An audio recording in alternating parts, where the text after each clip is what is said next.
I found a passage that I thought would fit wonderfully for the meditation this morning. It comes from Isaiah.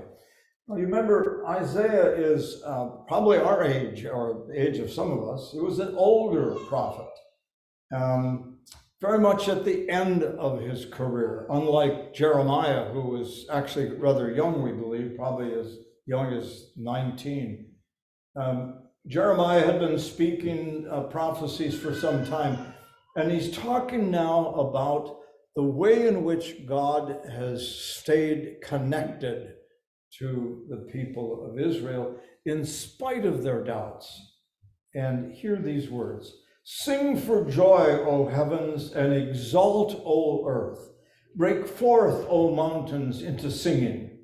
For the Lord has comforted his people and will have compassion on his suffering ones. But Zion, the people of Israel, the Lord has forsaken me, they say. My Lord has forgotten me. Can a woman forget her nursing child, or show no compassion for the child of her womb? Even these may forget, yet I will not forget you. See, I have inscribed you on the palms of my hands." What wonderful image. It's an image of remembering. Now, remembering has become and can become a topic of both joy and sorrow and a topic of anxiety. And more recently, it's become a topic of controversy. Yet every one of us, no doubt, can recall moments and topics that bring a smile to our face and an outburst of laughter. Or we might indeed experience a sense of loss and disappointment or even guilt, and we feel pain and suffering and even perhaps some shame. Or an incident which occurred to us and seems to be hovering out there to come to us again, and we feel anxiety. My examples are limited, and if I were to stop for just a moment and ask you to think of those remembrances that were either joyful, were either sorrowful, or experiences of anxiety, you could fill in the gaps. And you may recall that Mark Twain also had an opportunity to speak about remembering, and he said, "When I was younger, I could remember everything, whether it happened or not. But my faculties are decaying now, and soon I shall be so I cannot remember any but the things that didn't happen." Oh, how true. And then he became a bit moral and ethical in his comment about remembering, and he said, if you tell the truth, you don't have to remember anything. Well, very clearly in the Old Testament, there are repeated references to remembering. And the remembering is a remembering that the people of Israel are called to do. And the remembering is also remembering, as I read in the scripture, where God says, "Can I possibly forget you?" So think about this. For instance, in Chronicles, the author says, "Remember his covenant forever, the word which he commanded to 1,000 generations." Remember his covenant. And it was Jeremiah who said, "A new covenant I give to you," a new covenant, not one that comes in written form, but it is written on the very minds and hearts and spirits of the people of God. And again, in the Psalm speaks of remembering, "O Lord, I remember your name in the night and keep your laws." And again, there is this wonderful passage which I read that says, "Can a woman forget a nursing child? Can she forget the son of her womb?" No, she can't. Although the writer says, some may forget, but I do not forget, for I will remember you by writing your name on the palms of my hands. Sometimes we do that, by the way. If we want to remember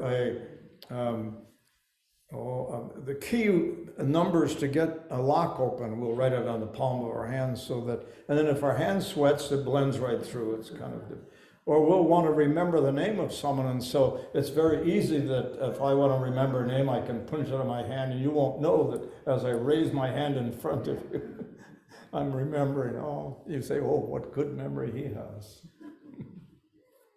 Yeah. And then Isaiah again says in his messages of prophecy, bless the Lord, O my soul, and all that is within me, bless his holy name. Bless the Lord, O my soul, and forget not his benefits. Forget not, remember them.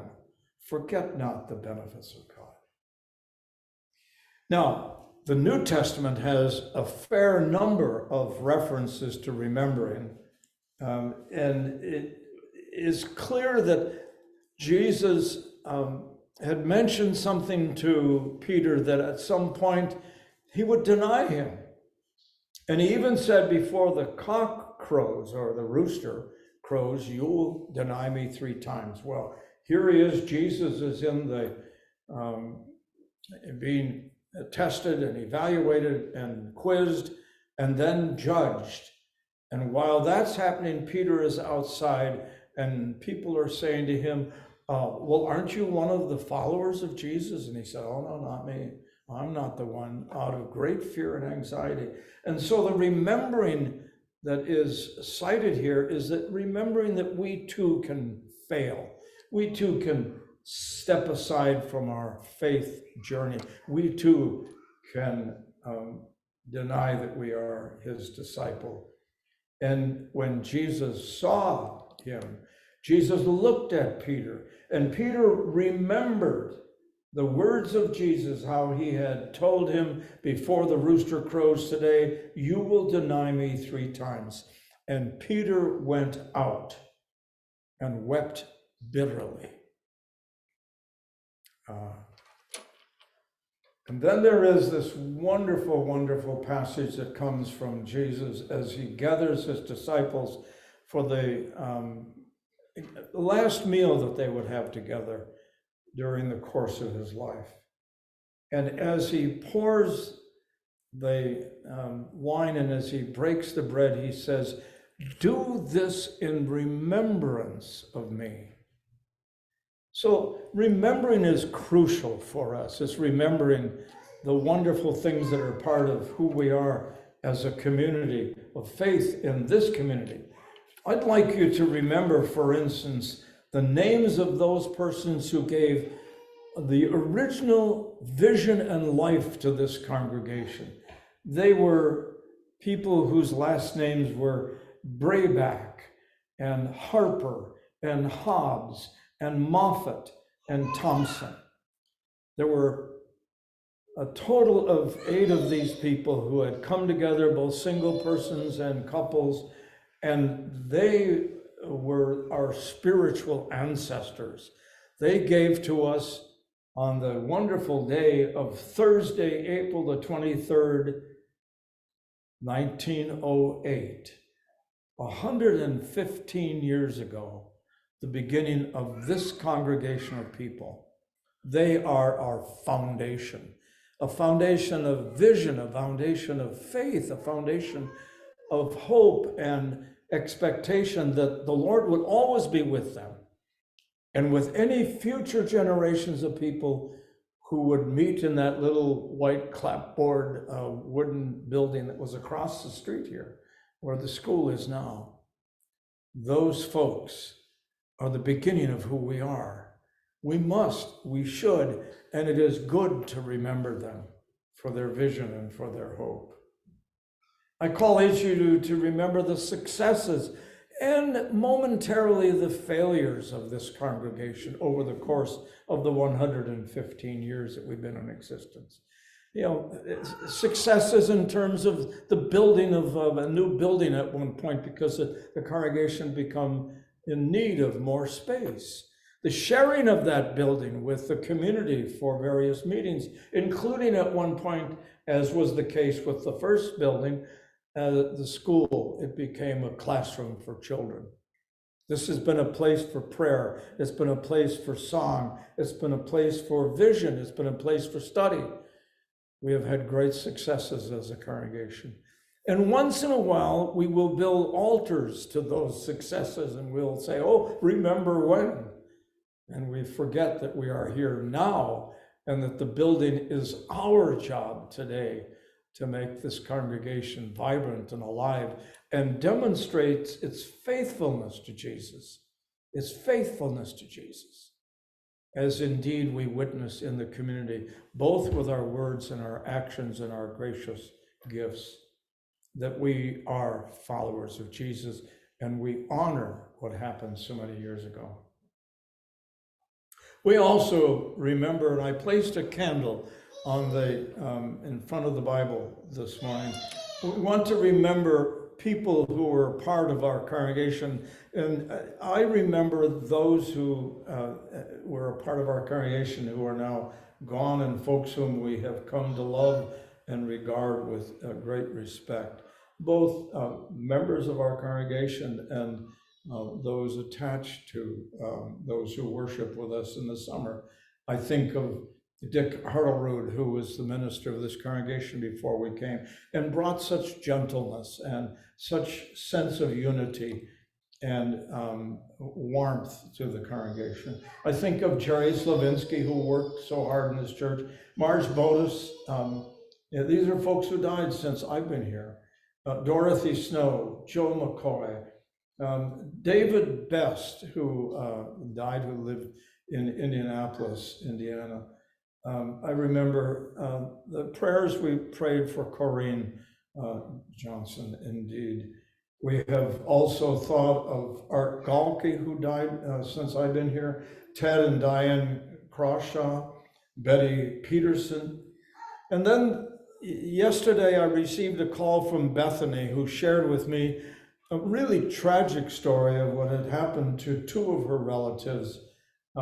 Bethany told me that a house fire killed her Aunt Shirley and Stanley, who was part of that household. We remember people as we remember those 115 years ago who started this community of faith, and we are part of it yet today. We remember these people, and you, as I suggest this, and as you think about that candle, would you think about those in your family whom you have lost, who were very much a part of your life, and for whom you want to celebrate their life and their presence, and then the affirmation that they are at peace with their Lord. Family members, friends, community leaders, and residents of this community have parted this community. May we think of them, and may we remember these persons across the face of time who have been so much a part of who we are. And likewise, please remember those persons who continually are being lost to hatred and to violence and to conflict. Let us not forget. Today, the lighted candle by the open Bible is a reminder of those souls who have been welcomed into the company of saints. And finally, we will share together in communion. We will share together in the table which Jesus said to us, do this as oft as you will, and remember me. Remember who I am, what I have said, what I have done, and what I have given to you, life and joy and hope and an embracing of God's eternal love. Let us remember as we now share in the Lord's Supper. Will you pray with me?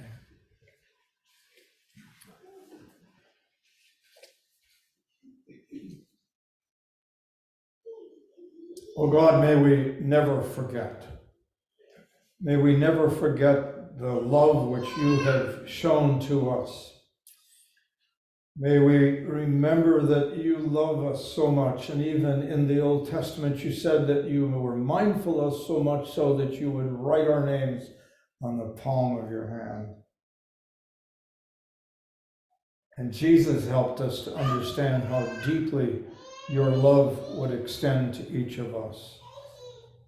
And so as we receive this bread and this cup, may it remind us of the death of Jesus, the giving of his body, and the shedding of his blood, as a way of saying to us, you are forgiven. You have a fellowship with my Father in heaven. Receive it and be grateful. Embrace it. Live it joyfully and feel the warmth of God's love in your spirit. Amen.